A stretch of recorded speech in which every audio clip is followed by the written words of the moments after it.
Hello guys, andito na naman po tayo para mag-share sa inyo ng isa sa mga part ng safety management system. Of course, yan yung kumbaga sa ISO 45001, ito yung clause number 7, resources. Ano ba yung resources? Ano ba yung under ng resources? Yung one of that one is training. So, nag-give tayo ng information regarding training matrix.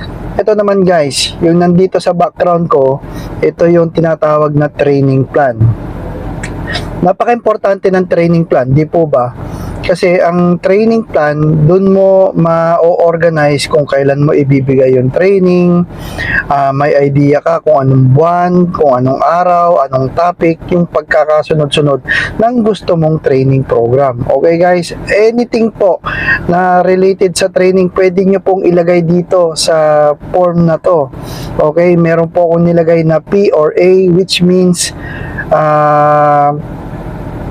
P means plan, okay, plan pa lang siya.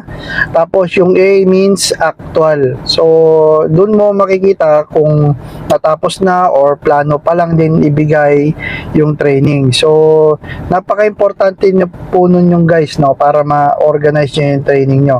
So, again, kung gusto nyo tong training na to, okay guys, mention nyo lang yung email nyo, babalikan ko kayo kasi minsan maraming nagre-request ng email, ng copy at nahuhuli sila sa paglagay ng email nila. So, ako na po yung humihingi ng paunawa.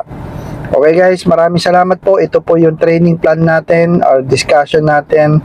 At kung meron po kayong comment, suggestion, please comment below, share or like this topic. Maraming salamat guys and have a safe day.